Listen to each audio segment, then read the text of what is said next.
Well, good morning. Since our call last week for mediation, we've been hard at work trying to secure a mediator and begin that important process, as well as talking with the employer through Peter Cameron. But at the same time, we've seen this government and Premier Christy Clark herself try to pour cold water on the idea of mediation. Today, both sides will meet and try to find a way forward so that we can get a deal done by June 30th. And that remains our number one priority.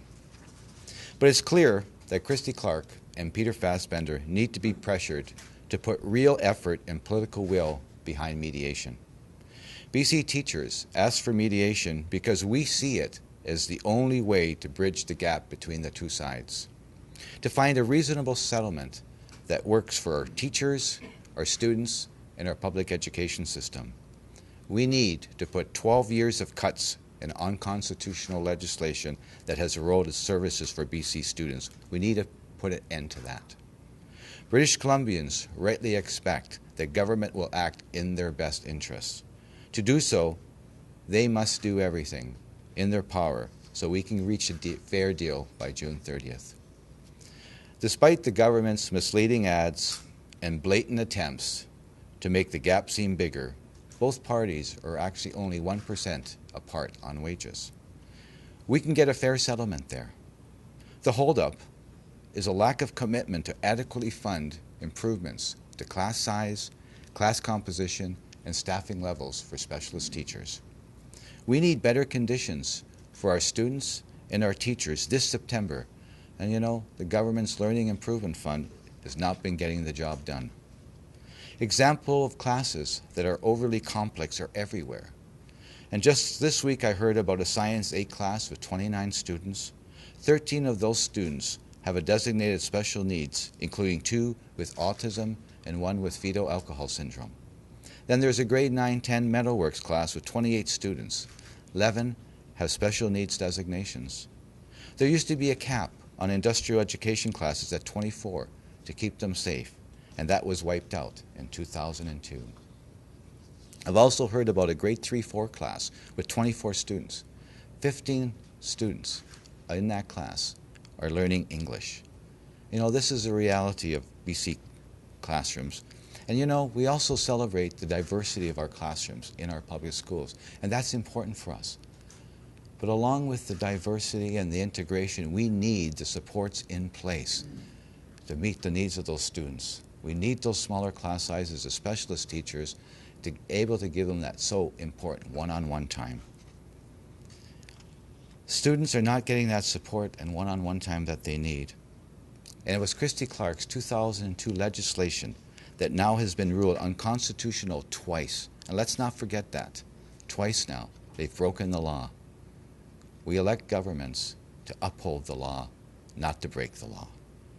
And that illegal legislation enabled government to strip away $275 million a year away from our education system. The result has been 12 years of underfunding that has led BC to have the second worst funding across Canada. BC funds education $1,000 less per student than the Canadian average. It's time to start closing that gap so we can start a new school year in September with additional funding to properly support our students. And that's the heart of what we're standing strong for. It's not too late. And that's exactly what British Columbians need to tell our Premier.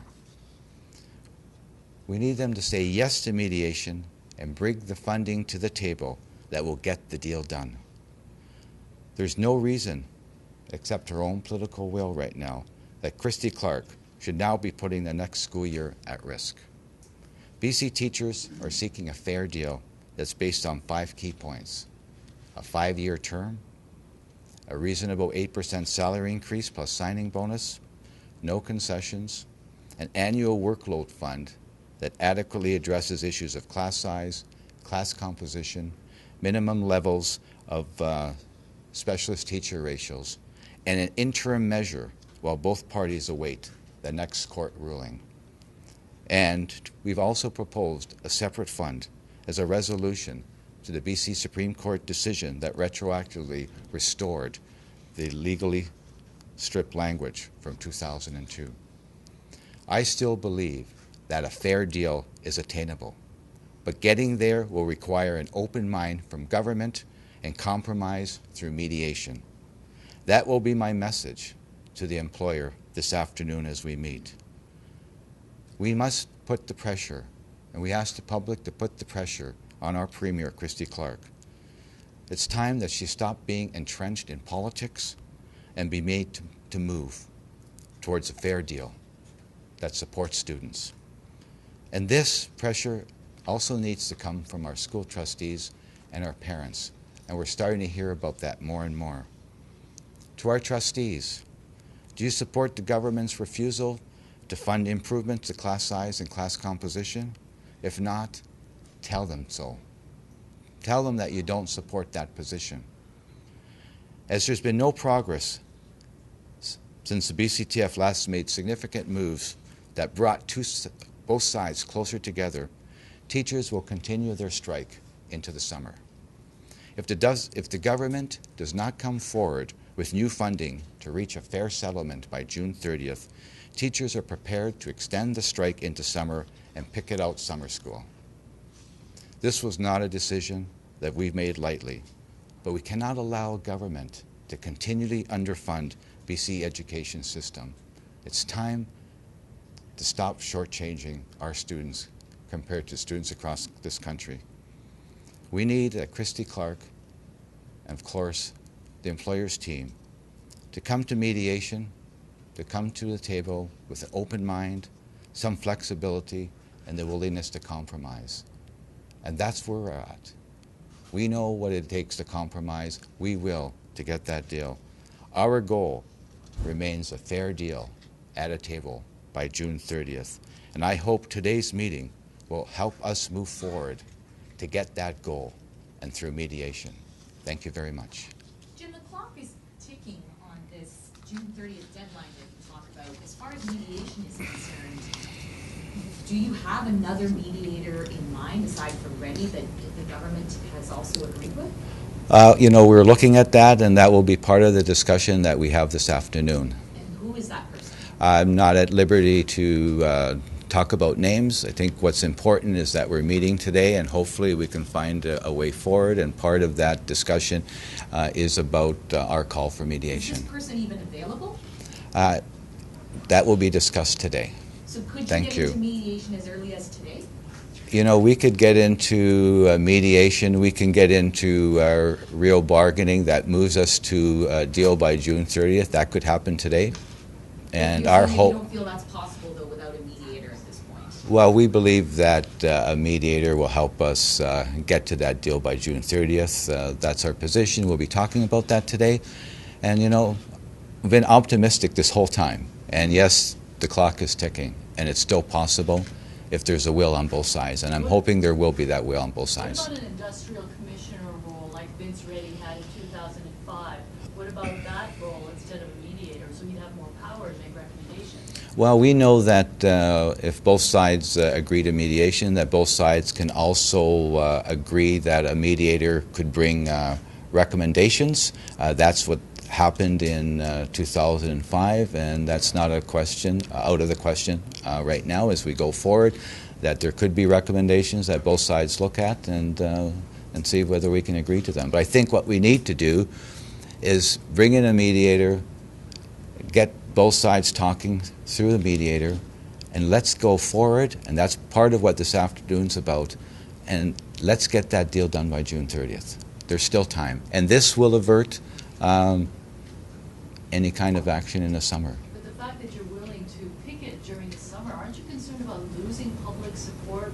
Parents are going to be really upset if you're going to picket right through the summer. No, what we're talking about is summer school, is what we're talking about.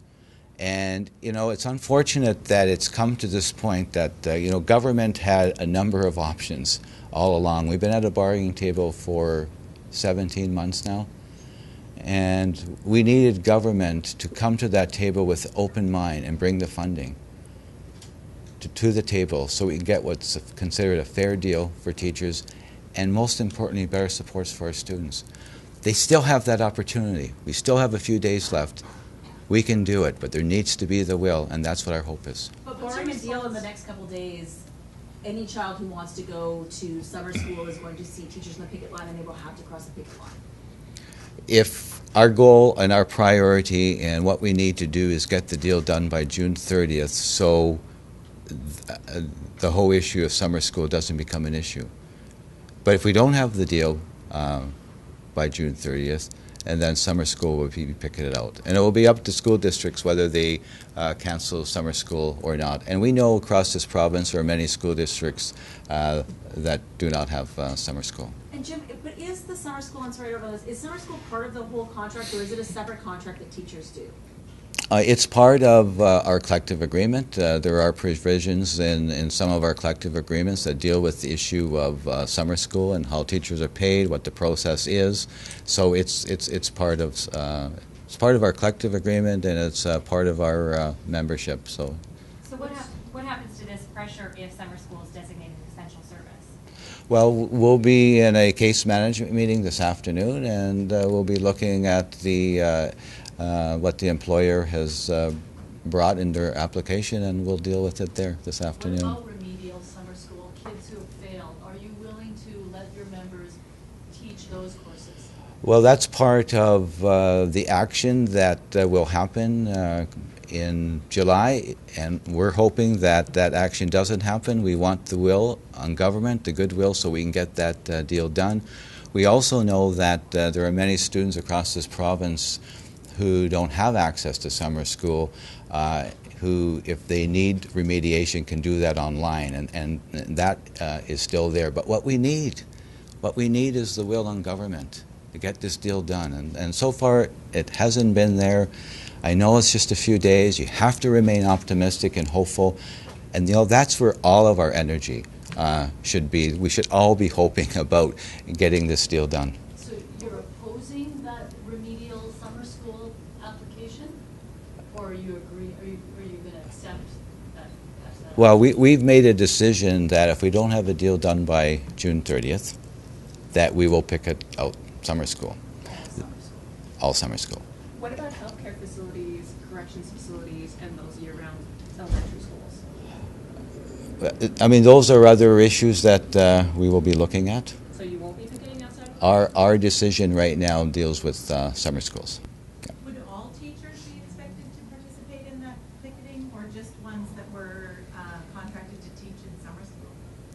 Well, summer school is part of, it's our members in the bargaining unit. We know that when there is summer school, it's contained in a certain number of schools in a school district, and it will be those particular schools that will be picked out by our members. But all members? All members, yes. What's your position on the year-round schools then? That's and one of the issues that we're currently looking at right now in terms of making sure that it's fair and equitable to all of our members. What does that mean? Yes, you're going to picket year-round schools? No, the decision we've made is that we'll be picking out summer schools. That's the decision we've made. But What does this mean for teachers' vacations, if they have vacations planned with their family this summer? Does this mean they'll be on the picket lines instead all summer? well, the issue of picketing and how that will be dealt with will be up to the individual locals. It's also important for our members to have some time. It's been a very a stressful finish to the year. It's not what we hoped it would be. We would rather have been in our classrooms teaching. We would rather have seen this deal done long before June 30th, and of course it's going to be important for our members to spend time with their families, because that's also part of the re-energizing and for September, and that's why we want the deal done, so we can go into September with the certainty. We can have smaller class sizes for our students. We know that we can have more specialist teachers working with them one-on-one, and that's what our hope is. And we're not on strike to be on picket lines and to walk picket lines. In the summer, we've been taking a strong stand for our students. It's been 12 years, and that's why we're out on a picket line right now. Jim, you mentioned online classes and that those are available to students, but isn't it your teachers, isn't it members of the union that would mark those? So how would the online portion still continue?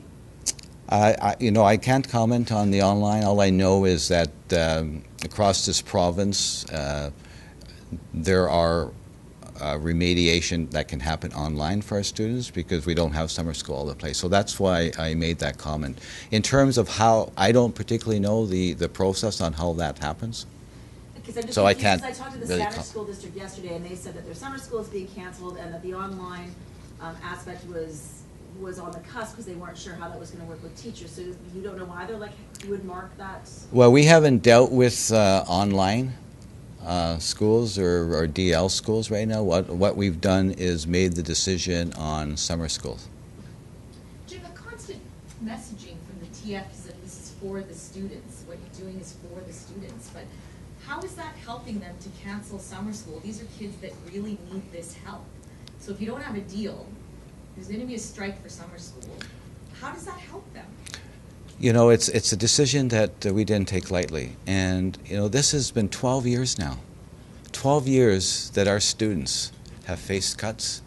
12 years where they've been experiencing higher class sizes, less one-on-one time, less access to the specialist teachers, teacher counselors, teacher librarians. We've got schools where libraries are closed and there's no access to teacher librarians. Learning assistance teachers, special education resource teachers that can work one-on-one with our students. And that's been the experience of our students for 12 years. And, you know, we understand that we've had to take this, and it's been a painful decision for us to take this strong stand that we're taking for our students with learning conditions, and yes, for our members, because it's their working conditions. And it came a point of time where, you know, enough is enough. Things have to change for our students, for our future students coming into kindergarten in September, for our students who are currently in the schools, that the conditions get better for them in the future. So what we're talking about right now is the long term for quality public education.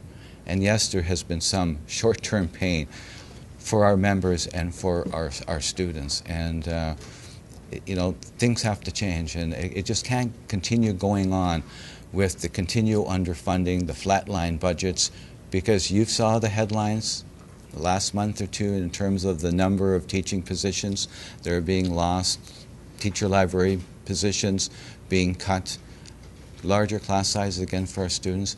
You know, I'm a parent and I'm a grandparent, I've said that before, and that means a lot to me in terms of what I want for my kids, I want for all kids across British Columbia. And I tell you, I wanted my kids in small classes because they get that individual attention. And for my kids, if they needed the help of a teacher counselor, which my daughter did, I want it to be there for them. And I think it should be there for all of our students. And that's why we're doing this. But if there's no deal, then summer school's off. You're gonna strike. There's no movement on that, even on that issue. That's what we're supposed to tell parents today. You know, if there's no deal by June 30th, we will be picketing out summer school. So what we need to do is put the pressure onto government to come to the table with the will to get this done. Let's stop playing politics. It's not about power. It's about our students' future, about our members' working conditions. And yes, it's about wages. We're not going to hide behind that either. So let's get this done. There needs to be a will. And for sure, let's have it better for our students come September. That's what this is about. What do you say to the children, though, who really need help and are going to summer school because they need to improve their grades or they failed? What do you say to those children? Get the pressure onto government through their parents, through their trustees, talk to the MLAs, talk to whoever to get this done. We want it done. We will compromise. We still have a few days left, and that's what's important. And I think that's what the pressure needs to be, to get this done so we can avoid any other kind of disruption as we go forward. So And we don't want disruption You in... said you'll compromise. What will you specifically compromise on? You know, we've made major compromises in terms of our wages. We've brought both sides closer, talking. What we need government right now is to show a willingness to address the issues of class size, class composition, learning specialist ratios. Will you compromise there on those funds? We have ways to compromise on the funds, but that's going to be dealt with at the bargaining table. I don't want to deal with it either. But so when I say there's room to compromise, I mean it. It's not hollow words. And we've got ideas how we can do it. We thought we had ideas, a week and a half ago when we met on the weekend, and we proposed ways on how we can get settled. That's why we put it into specific ways. And even the retro grievance piece was a way for us to settle it, and a way for us to be able to actually put the money back into the system to almost like pay for our own improvements. But we saw that as a way. And is there room to move there? Absolutely. But that's got to be done at a table and hopefully through a mediator. What time are you meeting with the government today? About 1:15. What does this mean for the possibility of bargaining over the summer then if a deal isn't reached by the 30th? Well, we're always open to bargaining in the summer. We've bargained in the summer previously, and we're open to that, and that's why we think that, well, we believe we need a mediator, and so let's concentrate on the next few days, and then we can worry about summer and when we need to bargain. But we're always open to bargain, and I'm not going to say 24/7 because I don't believe that's sincere, but we're willing to bargain. Sincere on the union side? Minister Fassbender's when he says we're willing to bargain 24/7. So will the year-round schools, will they be open then if you're saying you're only gonna pick at summer schools? Will those other schools then be open and keep going? We haven't made a decision on the year-round schools. We know that there's, I think, about 7 year-round schools, and what we want to make sure there is that it's fair and equitable in terms of what's happened in the last month in particular. And we're looking at that right now very carefully, and we'll make a decision on that very soon. And you haven't made a decision on the kids in custody or the hospital? The only decision we've made is the decision on summer school. Or you oppose the remedial as well, all summer school? Summer school, yes. Yeah. But let's get the deal done. That's where the concentration has to be, and that's where the hope is, and that's our message. I did an interview with a teacher yesterday who said that sending kids back to redo a course was a better idea than remedial. How does the union feel about that idea? Sorry, I missed that. So she didn't like remedial summer school. She said that sending a child back to redo a course was a better idea than remedial. Do you have any thoughts on that? Well, I think that's a comment from a teacher that's working with students. And in terms of, we always encourage our students to be working hard during the year, to get their grades. And sometimes, again, that's why we talk about the importance of smaller class sizes and one-on-one attention, so we can give that one-on-one attention to all our kids.